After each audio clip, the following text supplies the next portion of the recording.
We all have that one deck we love to play, but sometimes it just can't keep up anymore. In this series, we break down what's working, what's holding the deck back, and where smart upgrades can make the biggest difference. We're focusing on consistency, power, and matchups in the current meta.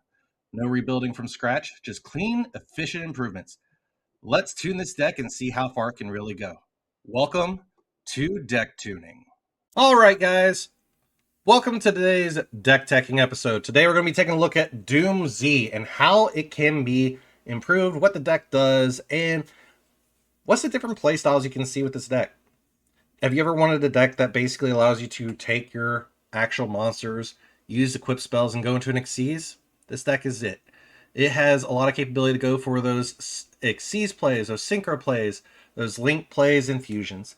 You have full board capability of further extending beyond what was already there, from being able to pop your own cards on destruction and being able to summon them from deck or activate their effects. This deck has so many options to move forward, and it is so much fun to play. From the negation of Angelica's Angelic Ring for spells, from being able to do basically a Cyber Dragon Eat with DoomZ 12 and Drastius, from being able to go into a 6500 attacker Jupiter, the Power Patron Destruction. You have so many capabilities of being able to further extend with this deck and being able to play effectively. I will state that I am playing 3 Disguise the Copycat Hero because this is a very looked at card, or underestimated card, I should say, because it works very well within this deck, because as long as you have an equip spell in your field or graveyard, you can special summon it. And it's a level 4 tuner. So you could take it in Mediax, or it and Amalth or Alara, go into a level 8 play, whether it be Flashy Sports Knight, Draco Berserker the Tenyi, Enigmaster Packbit, Enlightenment Paladin, or even Stardust Dragon. You have those innate capabilities to further your board presence and further your actual access to the game. Now, while this deck has a lot of innate capability to do synchro plays and Xyz plays through the actual DoomZ effects of equipping, while this card is equipped with an equip card, especially summon a Wind Machine Xyz monster from your extra deck with the same rank, whether it be through Power Patron, Drastia, Alara, or Almath, DoomZ Power Patron can also help us get into our actual bigger monsters by changing some levels. But it also gives us the access and full deck capability to work in hand traps such as Effect Veiler, Ash Blossom, Ghost Ogre, Nibiru, spell and trap interactions such as Cosmic Cyclone or Twin Twisters. You have the innate capability of running DoomZ Raiders, allowing you to destroy a DoomZ card in your hand or face-up field, and special summon a DoomZ monster from your deck. But you're just locked into Xyz monsters, which is fine for the rest of the turn. DoomZ Change. Destroy a DoomZ card in your hand, deck, or face-up field, except DoomZ Change. If it's destroyed by a card effect, you can add one DoomZ card from your graveyard to your hand, except DoomZ Change. Then you can special summon a DoomZ monster from your hand. You have further break ability and capability to further extend. The one thing that I will state as well, while Medius the Pure is a more well-known monster nowadays, it is still one of those fun ones that basically allows you to tutor out a Power Patron DoomZ to go directly into your Xyz plays and go into your Diactress, which can allow you to destroy one DoomZ card in your hand or face-up field, then destroy one monster in the field. So you get interactable pop, but you also get to search, summon, or special a monster from hand or whatever, depending on how or what you pop, which can help you out greatly. The other thing is Theorialize, allowing you to send that Medius Appear to the graveyard and look at the top card of your opponent's deck to get that deck information as well, can help out greatly. The other thing is, since you're going to be playing a couple cards as equips, you can go into Snake Eyes Doom Dragon pretty easily as well, which can further help your plays with breaking boards and placing monsters in back rows, not triggering destruction effects or anything like that. But you can also go into Nerva, the Power Patron of Creation, and get a bigger 3300 attacker on the board as well if you can't get into your Power Patron of Destruction. While this deck, like I stated, has a lot of capability, you have further ways of playing this, such as with different equip spells and all that, which we'll be looking at here up next. So let's go ahead and hop right into it.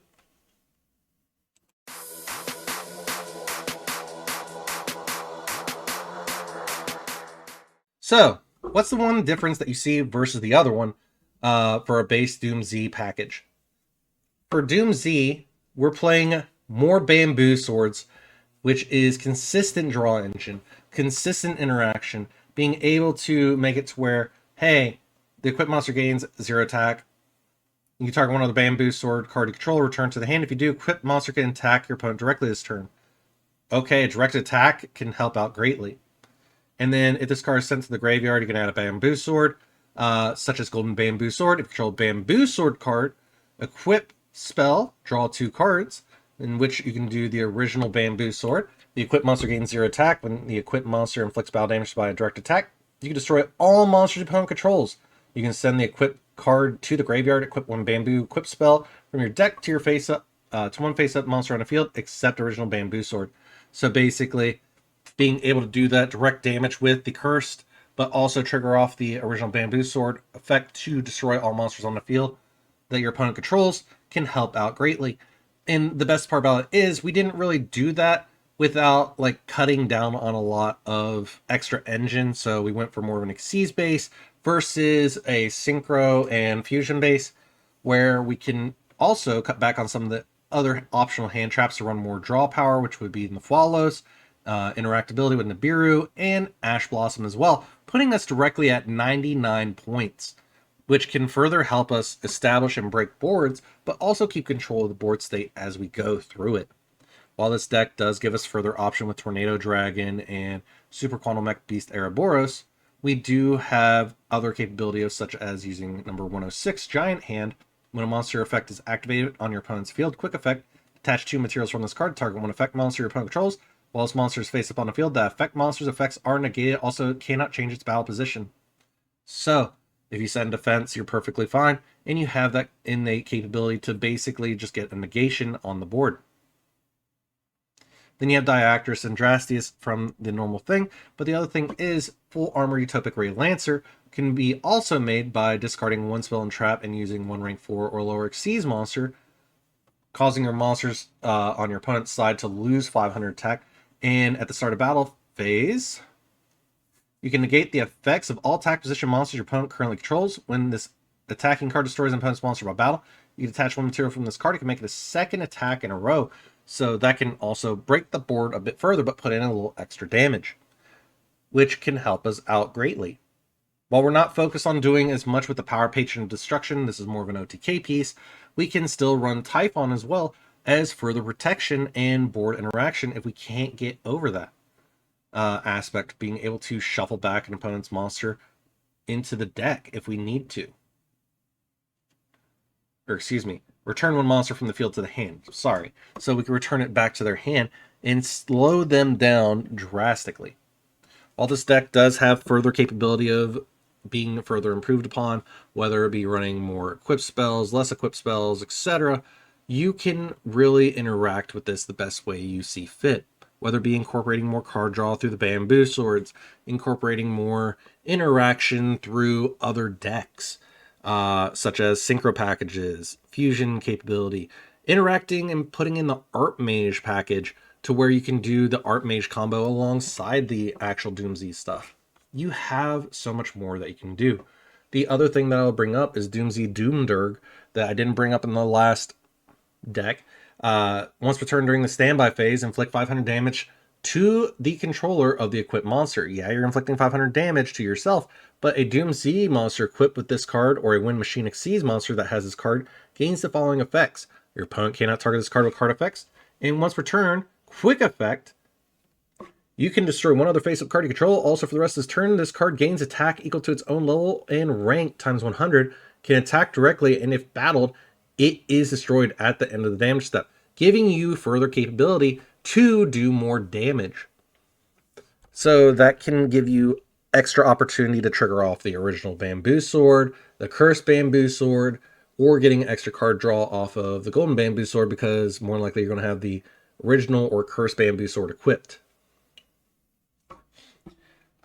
But you will also have further innate capability of running Super Poly if you want, instead of some hand traps to further break your opponent's board and fuse away with them, to go into other monsters that you can heavily utilize.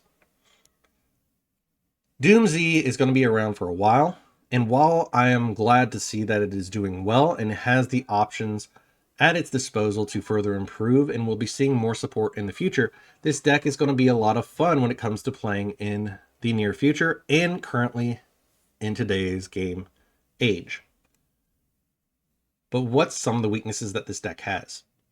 Well, one, you can lock yourself into Xyz plays, and two, depending on how you go about your effect activations, you can lock yourself into only having one monster on board in one effect interaction. You have to be careful on how you actually operate and use your monster effects without playing into Nibiru or an Ash Blossom that can shut down your entire board. Given this, there are still further interactions in which can help you, such as DoomZ Change, and Almeth, and Medius the Pure, that can help you get back into the fight with multiple monsters, but your interactions are going to be a little bit less potent if you don't know what you're doing. I would recommend for newer players to get a little bit of practice in with this deck before they take this to a Genesis or a locals or regional level, if they're wanting to see well beyond normal success, or to do better than what they would do with a brand new deck starting out of the gate. While this deck has a lot of fun and capable plays, you do have to pay attention as well to the effect triggers that you're doing. Because if you go through and do the Medius the Pure play, you have to make sure that when you go into Medius the Pure, you're going into the Power Patron and you are going into Diactorus.